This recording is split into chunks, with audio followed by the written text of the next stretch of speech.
All right, good afternoon, everyone. Welcome to HRPP's Research Matters. I'm Erica Salzik, the Department Administrator for UT Southwestern's Human Research Protection Program, and I will be one of the moderators for today's session.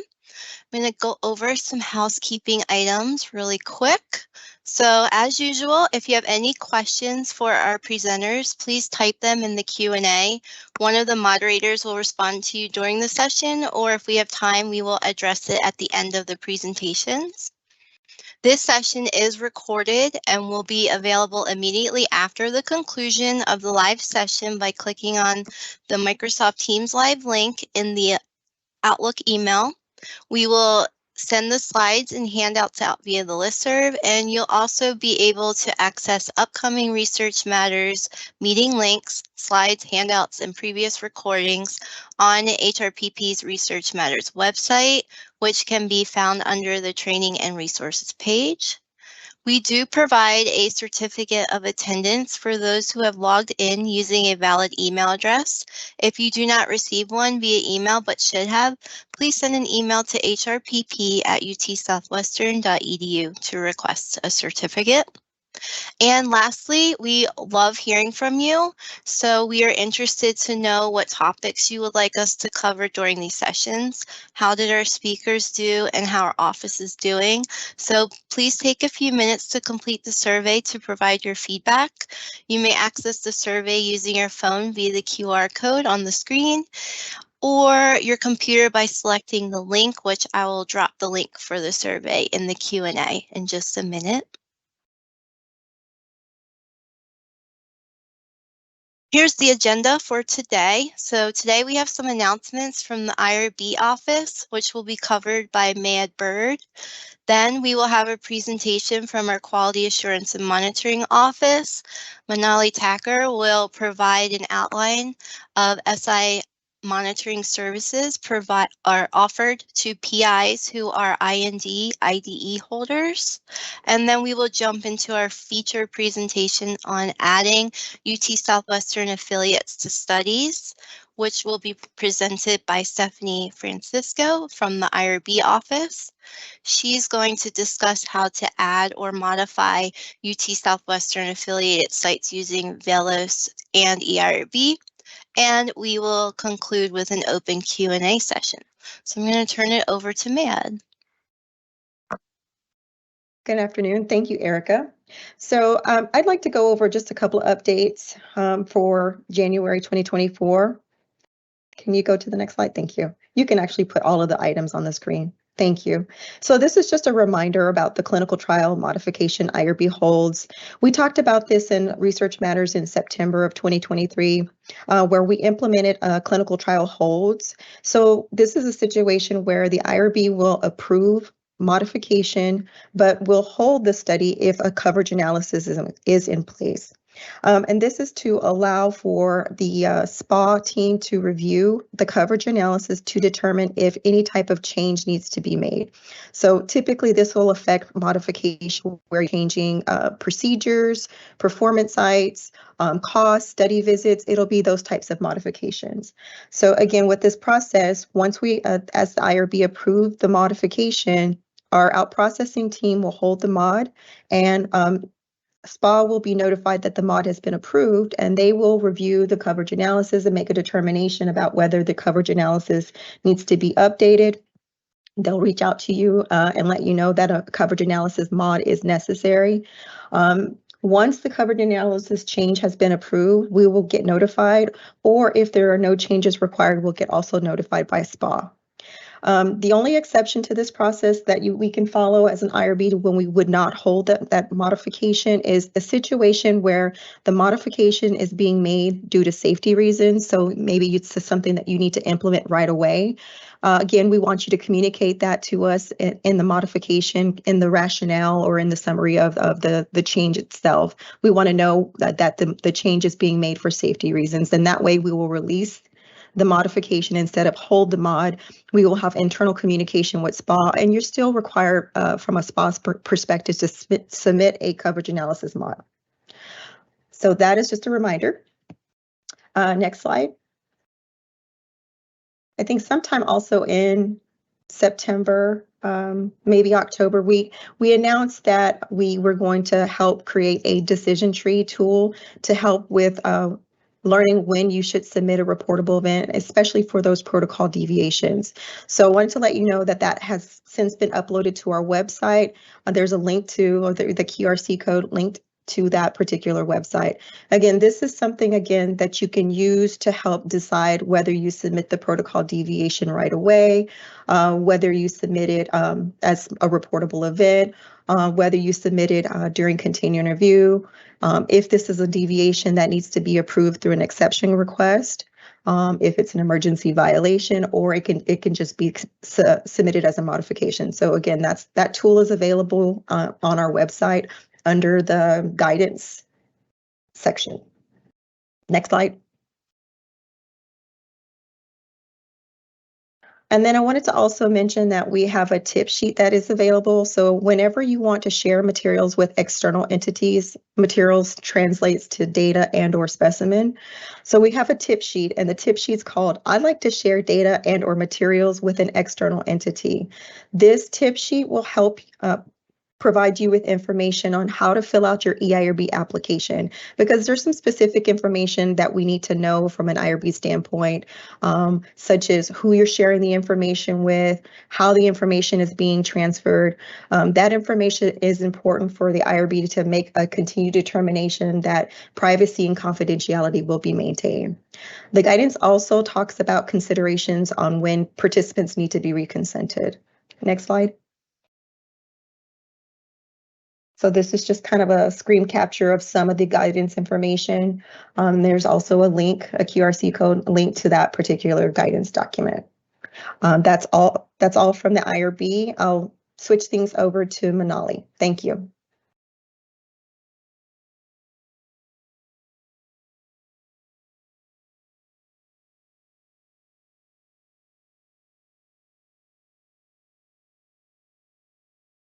Thank you, Mayad. Hello, everyone. Hope you're all doing well today. I'm Manali Tucker, HRPP Quality Assurance and Monitoring Program Manager. And today I will be talking about one of our more recent initiatives called Sponsor Investigator Monitoring Services. The objective for today is to give an overview of planning for monitoring services on your IND or IDE studies. So first off, I'd like to start this presentation by introducing our team.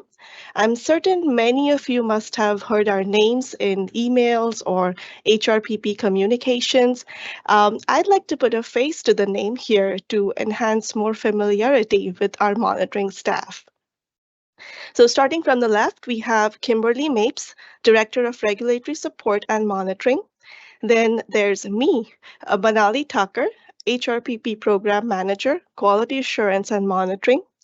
On the top right, we have Scott Myers, Regulatory Monitoring Analyst. Scott handles multiple study initiation reviews, not-for-cause monitoring visits, and remote to on-site monitoring visits. Then we have Daryl Campbell-Pierre, Regulatory Monitoring Analyst. Daryl is our newest team member. He joined UT Southwestern in November of 2023 and works closely with not-for-cause monitoring visits and remote to on-site visits.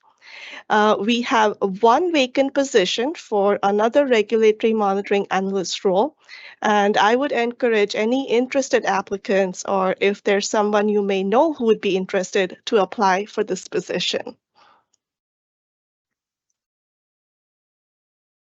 All right, moving into our presentation for today. Let me first introduce you to our new initiative, Sponsor Investigator Monitoring Services, or in short, SI Monitoring Services. The core purpose of SI monitoring is twofold: to safeguard the rights and well-being of human subjects, and to ensure the accuracy and reliability of the generated research results data. Now, just like for any sponsor or like industry sponsored IND or IDE studies, you may have encountered the sponsor or CRO send out monitors to study sites. And these monitors, they review study documentation and oversee study conduct per protocol. In the same way, with SI monitoring, our HRPP QA and staff will serve as independent monitors for studies where PI is the sponsor, meaning the PI is the IND or IDE holder. For such studies, our monitors provide periodic on-site or remote monitoring, and monitoring reports and query logs are generated after each visit, and monitors, they actively assist the study team in resolving any queries that may arise. Let's discuss which studies are eligible for these services. Our focus is primarily on IND or IDE studies where PI is the IND holder or the IDE holder, and studies that are in phase 1, 2, or 3. In addition to the primary criteria, there are other factors that will be considered for eligibility. Those are studies that are in phase 0, 1, 2, or 3, any first-in-human studies, or studies that require continuous oversight by an independent monitoring team. In this slide, we will discuss core areas where our SI monitoring services are designed to focus on. First is consent process and documentation. Next is eligibility review. Eligibility review includes verification of source data and inclusion-exclusion criteria as defined in the study protocol. Next is source data verification. For this, we review data that's entered in CRFs and compare it to medical records to ensure accuracy and completeness. Then we have regulatory documentation. For this one, we review essential reg documents that are expected for a greater than minimal risk study. Next is laboratory and specimen documentation. This involves reviewing lab assessments by the PI and lab certification documentations. Pharmacy records review. This involves a pharmacy facilities review, IP accountability and dispensing, and wherever applicable, IP storage and handling procedures. Safety assessments. This includes monitoring and documenting adverse events and serious adverse events as per their reporting policies and guidelines. And lastly, protocol deviations. That's identifying deviations from overall study conduct and proper reporting per guidelines.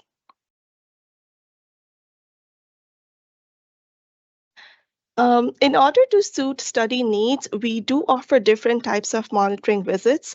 These are on-site visits, remote visits, or a combination of both above. On-site visits are typically at a UT Southwestern campus or an affiliated site, for example, Children's or Parkland. Remote visits are an option for studies that use eFlorence study management system. Now, let's talk about the fee structure. As you can see here, we have designed this to be comprehensive yet flexible. Its main components are project management fee, fees related to fees for interim monitoring visits, fees for study closure, and if applicable, fees related to creation of monitoring plan only. Here on this slide, you will see a very detailed overview and factors that influence the pricing structure. However, please don't worry, I am not going to be reading all the contents of this slide right now. You will have a copy for review, and it will be available on the website for the Research Matters presentation on the website for review after.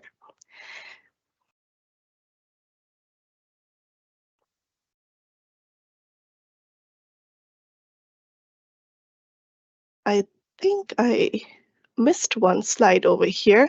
However, I'm going to talk about Let me go back and see. Go the other way. I think you have one slide at the end. Oh, okay. There Yes, it this is. is the one. Thank you, Okay. Erica. You're welcome. All right.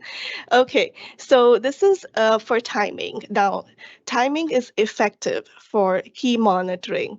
Our objective here is to allow ample time for the development and finalization of the monitoring plan. So to get started, we would consider study teams either scheduling an initial consultation or simply sending us an email inquiry. The recommended timeline to contact HRPP QAM is when the study is under IRB initial submission review process, or it's undergoing ongoing coverage analysis or budgeting process, or before the study enrollment begins. However, for studies that are already active and in the midst of enrolling participants, please don't hesitate to reach out to us via email. This way, we can still offer you the assistance that you may require, even though the enrollment has already begun. All right. So this is our contact information right here. For any inquiries or to schedule the first consultation, please contact either me, Manali Tucker, at manali.tucker@utsouthwestern.edu, or you can contact Kimberly Mapes at kimberly.mapes@utsouthwestern.edu. Let's see, we have anything? No. All right, thank you all for your time and feel free to reach out with questions. Thank you, Manali. And now we'll get Stephanie's slides loaded. And thank you, Manali. I appreciate that. And Erica. Okay, so today, can y'all hear me okay? Yes. Today, we're going to be talking about adding UT Southwestern affiliates to studies. So, come on, slides. So who are the UT Southwestern affiliates? Well, that'd be Children's Health, Parkland Health and Hospital System, Texas Health Resources, and Scottish Rite for Children. So we're going to start kind of going through Velos and the steps in adding a site there, and then kind of move over to how it looks in the ERB. So for the first part, we're going to talk about how to add sites. So you log into Velos using your single sign-on username and password. Some important info and tips. You must enter your username in all lowercase letters, but your password as you would normally enter it. The default for password for Velos is 1234. And also you need to make sure that you're allowing pop-ups on your browser because Velos uses those. If you've already created a study in Velos, use the Velos ID number in the search field.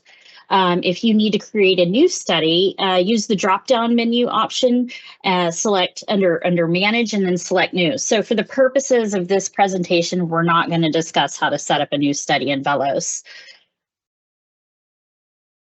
You need to then complete the Site Team tab. So you'll see the screenshots that I've included in here, but to access the Site Team tab, you locate the study, and then from the Summary tab, click on the Site Team tab. Then you're going to add the organization or the performance site by selecting Add New Organization link. Some important tips and info. Users must be on the Site Team tab to access the study. UT Southwestern and affiliates should be listed. These populate automatically. At least for UT Southwestern, it does.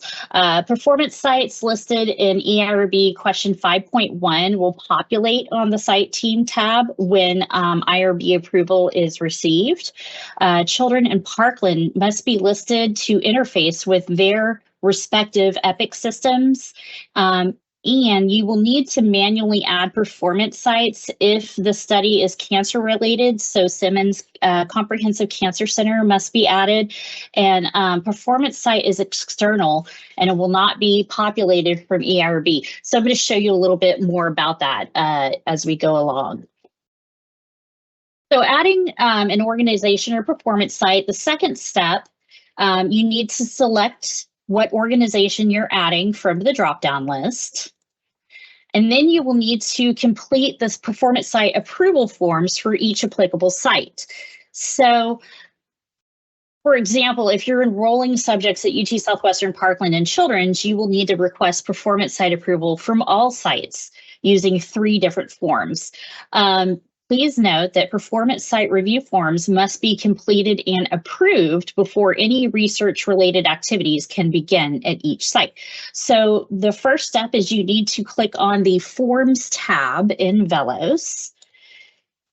When you're adding UT Southwestern as a performance site in EIRB, and the EIRB submission is waiting assignment state, Velos will send a reminder notification to the study author, PI, and primary research coordinator every Monday and Thursday to complete the UT Southwestern performance site review form.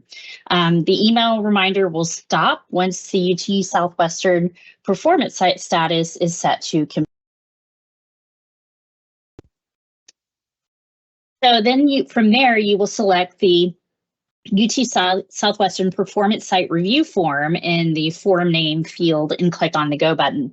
Now, don't try to write down all of these steps because this presentation will be shared from our listserv, so you can have all of these at your disposal later. Okay, so the third through 9 steps, you're going to complete the UT Southwestern Performance Site Review form. Once your questions have been answered from the form, you're going to need to confirm that the information on the form is complete and correct. Then you need to change the status of the form to completed. Enter your e-signature and click on submit to save the form. So after a few minutes, Velos is going to automatically add the performance site submitted status under the UT Southwestern site. The Office of Clinical Trial Management, or OCTM, will review your performance site review form and add the respective ancillary submitted status. And then upon receiving approval, the approval status is from all requested ancillaries, OCTM will add performance site approved status in Velos under the site for UT Southwestern. So here's a special note if you are using any of the ARC sites. So if the ARC or AIRC checkbox is checked anywhere on the performance site form, the UT Southwestern form needs to have a status of completed. Velos will send an email reminder notification to the study author, PI, research coordinator every Monday and Thursday until the ARC form application for research human subjects is submitted and has a completed form status. So research teams need to complete the ARC application and add the status for ancillary review under the UT Southwestern Advanced Imaging Research Center. This status will send an email notification to the ARC approvers for approval. Now let's talk about how to get performance site approval at Children's. So Children's requires you to complete the Velos performance site review form before any research-related activities can begin at the site. Again, you're going to select the performance site review form in the form name field and then click Go. After that, you will select the performance site review form and complete all the form fields as they apply to your study. So when entering dates into the Velos system, please make sure you click on the date field and select the date from the calendar. Please note that information that is gathered in the imaging section, which is you can view it in this screenshot, is different from the information that should be provided in the more study details section of the summary. Moving on. Okay, so once the questions have been answered in the form, you will need to confirm that all the information is complete and correct. And then you're going to check the checkbox that says, I attest that this information is complete and correct to the best of my knowledge. Then you're going to change the form status to completed and enter your e-signature and click on the submit button. Now let's talk about how to get performance site approval at Parkland. So again, Parkland requires that you complete their REDCap performance site review form before any research-related activities can begin at the site. I have included the link in this presentation to get to the REDCap performance site review form for Parkland. So in Velos, you need to make sure that you click the REDCap link to access and complete the form. So the next few slides I'm going to show you are actually screenshots from Parkland's REDCap form. You'll know that you're in the right place if you see this form pop up. And then these slides have been provided by Parkland to help guide you through how to submit through their REDCap form. So after you fill out all the fields, you must submit to Parkland to receive the performance site review. A successful submission will show a green box at the top of the performance site review that looks like that in REDCap. And then if you choose to save and return to this form later, there's going to be an orange box at the top that shows that the form has not been completed or submitted. After you complete and submit the survey, you must request a link to access for revisions. You would do this by selecting the survey queue, and then you can begin, you get the link to My Survey Queue. Select that button, and if you need to make any changes to your Parkland REDCap performance site review form. So for both Children's and Parkland, after you have submitted the forms, you need to change the study status. This will generate an email to the performance site reviewers notifying them that performance site approval has been requested. So to do this, you click on the study status tab and then click on the add new status link.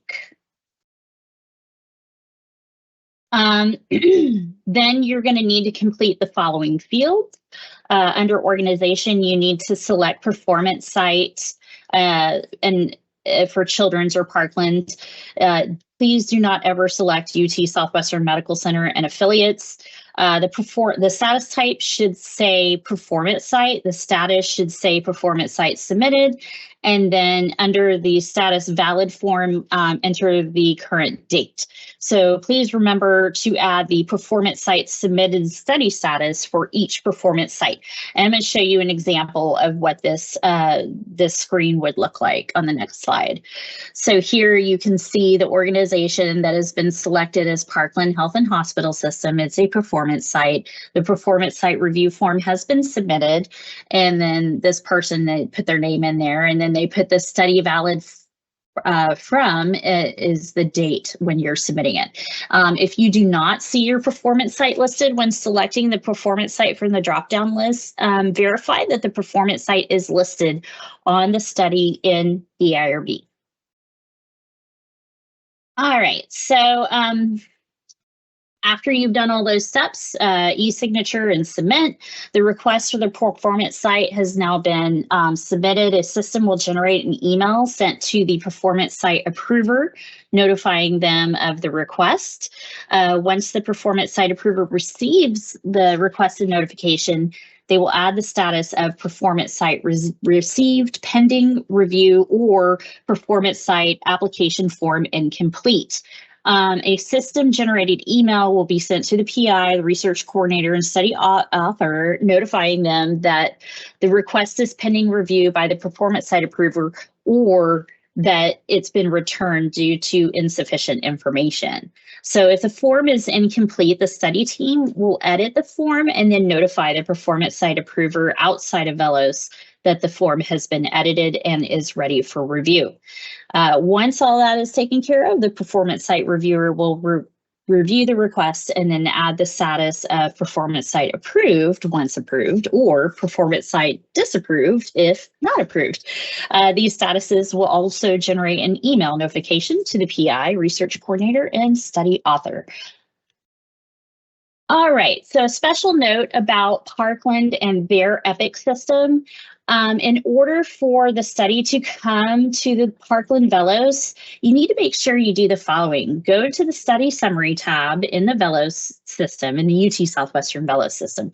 Scroll down to more study details and find the EPIC interface field section. Then click the box to include study and patients in EPIC and set to yes. And I'm going to give you a screenshot of what this is going to look like. You will see how all of these selections are notated in here. You should follow those. All right, let's talk about performance site approvals at Scottish Rite. So to be added as a performance site, the project needs to be submitted to the Scottish Rite for Children's Research Advisory Panel, or their RAP, for review and approval. There must be a Scottish Rite researcher on the project. All documents have to be submitted through the Scottish Rite REDCap database.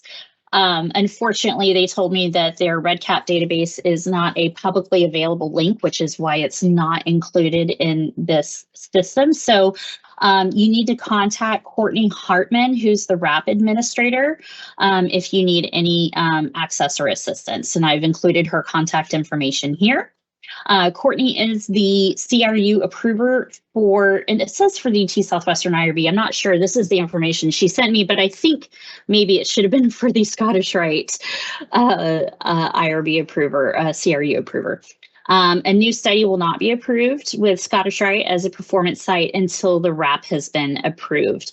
So the deadline for new submissions is the last Friday of every month, and the links to the REDCap database and RAP submission system are, again, like I said, not publicly available. So please contact Courtney Hartman for any questions about performance site approval at Scottish Rite.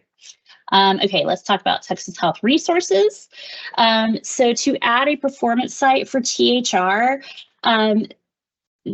they have to, let's see, it has to be initiated for the following notification to the THR, HRPP, and research administrative offices. For a proper notification to occur, researchers will need to both select THR as a performance site within the EIRB application and within Velos.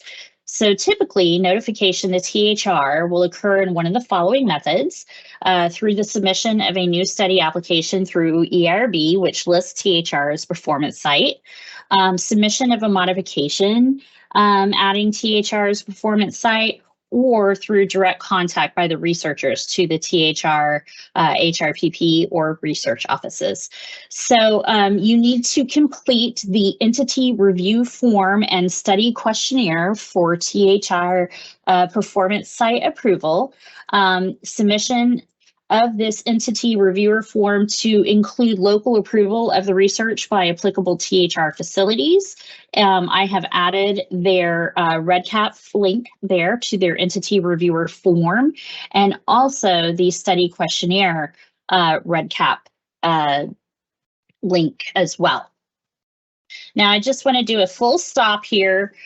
Please do not start any research related activities without both IRB and site approval. If you don't have both of those things, this would be considered non-compliant.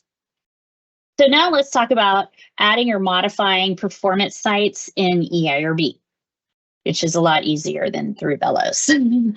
So after you've completed your study setup and submitted through Velos, it should populate in EIRB. The following steps are for new studies. Modifications will be detailed in later slides. So where we add new studies is in section 5.0. This is where you see your performance site. This is the section where all sites engaged in research should be listed. So to add a site in section 5.1, use the add button to select your performance sites.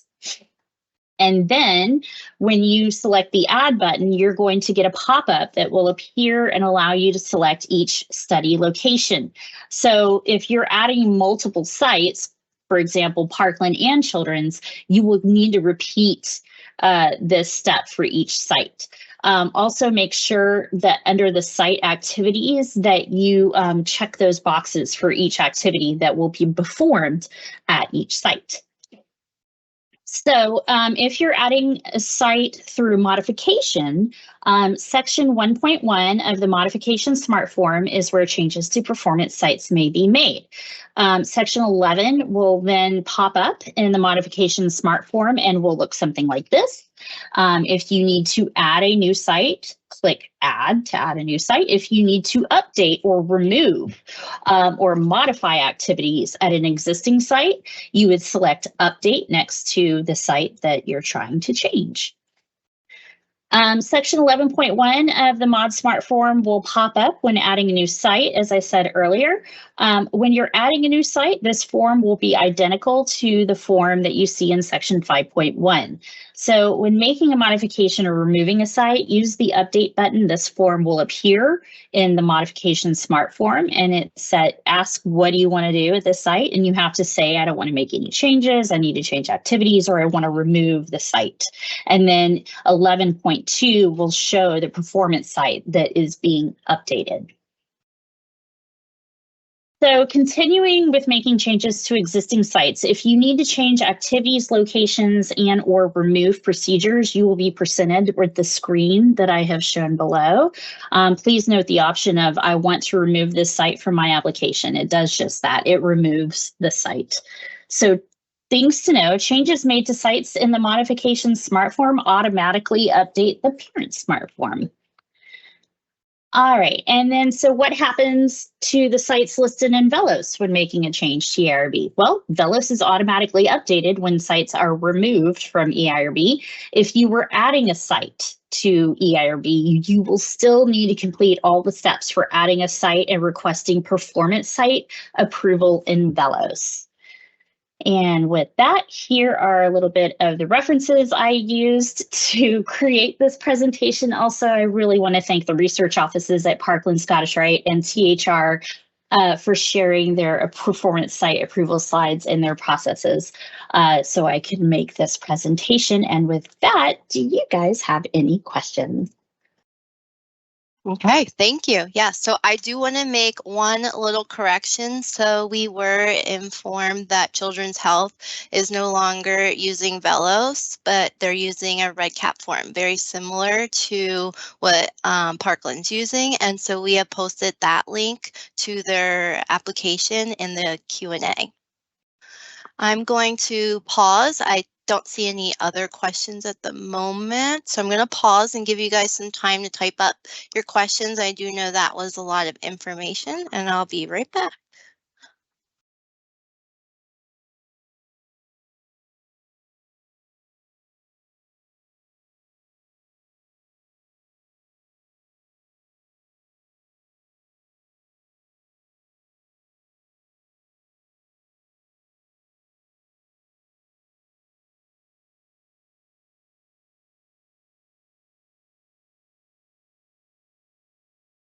Okay, let's see. What do we have? Okay, so we do have a question about the order. So is the order of Velos or EIRB performance site approval submission important? I can try to answer that, Stephanie, if you want me to. So you actually have to start your IRB application currently in Velos. So you actually have to do that in Velos first before you can actually do any type of EIRB application. Okay, thank you.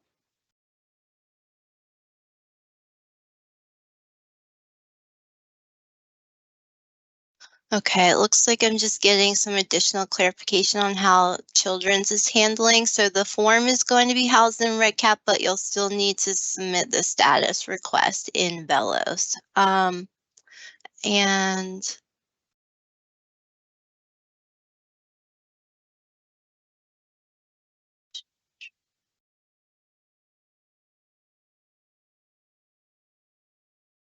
okie dokie. So can you comment on the fields regarding the recruitment procedures and resources checkboxes in the EIRB smart form? I usually check all of them just in case, but what are the implications?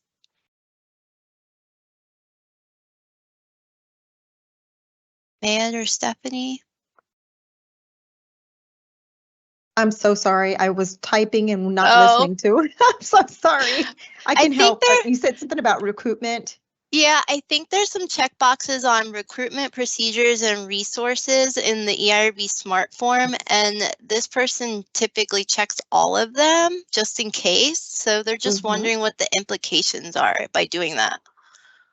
So it's probably something to do with Performance Site. It's just aligning what you're doing in terms of applying your research protocol at Parkland or at Children's. If you just select recruitment, maybe that's something that you only have to fill out a certain part of Parkland's application, and maybe there's limited contact that the research administration has to do with other committees and departments within the institution. However, if you're doing kind of like procedures and resources, there needs to be some work to follow up with departments to determine if they're appropriate, if it's not taking away from standard of care procedures, and same thing with resources, making sure that it's not taking up time, or if it is, that you have coverage in terms of financial coverage so that you don't use the Parkland or Children's time to work on that particular project. So I imagine that's what those delineations are for. So make sure that you check off only what is being done at those sites. Okay. All right, that's helpful. Thank you. I do have this other question. It is Parkland does not review a study unless UT Southwestern approves it. So if there are any issues concerning ICF by Parkland, it requires an amendment? Question mark.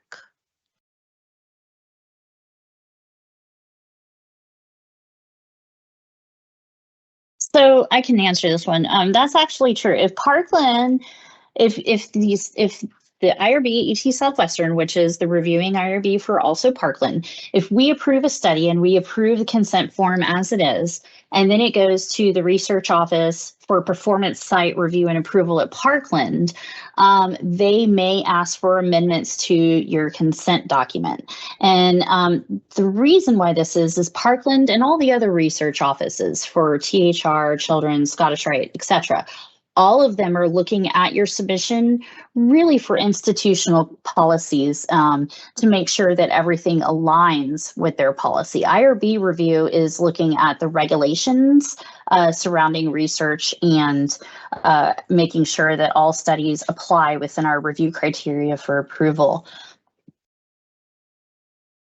Okay, thank you. All right, so can one of you tell us what AIRC stands for and when does it apply?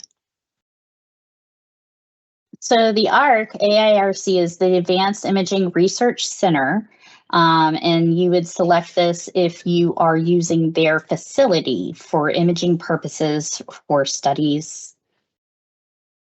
I think that's all there is to that one. Yeah, okay.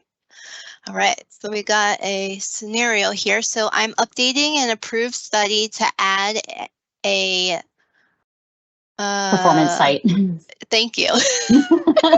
At Children's, do I need to do the VELOS and REDCap submission before the EIRB addition? Can I do the EIRB modification and submit the REDCap concurrently? I would suggest they are submitted concurrently. That way, your Performance Site, be it Children's in this example, can go ahead and start the review to make sure that everything in your study is in alignment with their institutional policies. Okay. All right, moving on. So is there a way Parkland can review the ICF and patient-facing materials in the first place before submitting to UT Southwestern IRB? And then we can avoid going back and forth and having to submit an amendment just to address ICF and patient-facing materials corrections, which could have been taken care of in the first place. Oh, I'm sure that's a really good. Yeah, that's a really good comment. I'll take this one, Stephanie. Sure. Just so you know, the IRB and Parkland's Research Administration meets once a month. And so we work together to try to streamline practices. So this is actually something that's come up on the agenda. And so we're still working through it, but I think it absolutely makes sense to, allow for review before it comes to us or have them incorporate it somehow with our review. But Parkland Research Administration and I are working to make this process work. So more to come on that. Again, we have to figure out a system on how we make it work within EIRB. So thank you for that comment. I'll take it back to to Parkland and let them know that there's more interest in us allowing for a pre-review process before it gets submitted to us. Thank you. Okay, great. I think I have at least one more. So if you're receiving only SOC MRIs of patients from Children's, would this be considered resources or procedures or recruitment? That would be considered resources, right? Resources, yeah, resources. Okay. Hopefully that answers their question. I have someone asking for the QR code for the reportable events guidance sheet, and we will provide these slides to you in the listserv, and they'll also be posted on our website. So stay tuned for that. And we still have some time, so I'll keep going. Okay, so we sometimes look at Parkland Epic for pre-screening purposes for Parkland patients who are having surgery at UT Southwestern. Never interact with them at Parkland or anything else regarding Parkland though. And Parkland is wanting us to add them as a performance site. However, the REDCap form does not really have an option for simply pre-screening like activities. How should we complete the form? This question actually will probably need to be directed to Parkland because it sounds like this is a question about their REDCap form. So I don't think the IRB would be able to answer this question. I'm so sorry. Okay. Okay, please reach out to Parkland for that question, Haley. Okay, let's see here. Is it critical that the Velos performance site form be completed for Parkland, even though Parkland has their own REDCap form? It seems redundant to complete both. Yes, it's absolutely critical because performance site approval comes through Velos. That's the only way we can track that and give a study a green light for approval to move forward. Additionally, I would say that sometimes if there's contracts in place, coverage analysis, I know that SPA works and OTD, they both work to help Parkland with their coverage analysis. So yeah, it's absolutely necessary.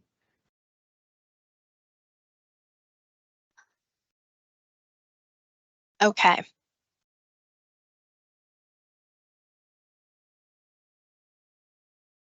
Just looking here. I think we still need a little bit. There's still some people who want some additional clarification on Children's. So we need to add Children's as a site. Do we use Velos or the new form they're using now? And please correct me if I'm wrong, but I believe you're using the new REDCap form, but you're still going to submit in Velos. Change the status in Velos.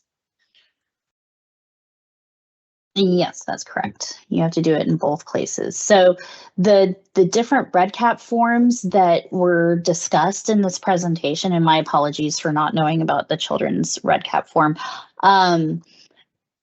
all of those forms are for internal use at the research offices that are providing the performance site approvals. So they're asking you additional questions for context and how your study is going to be conducted at their institution.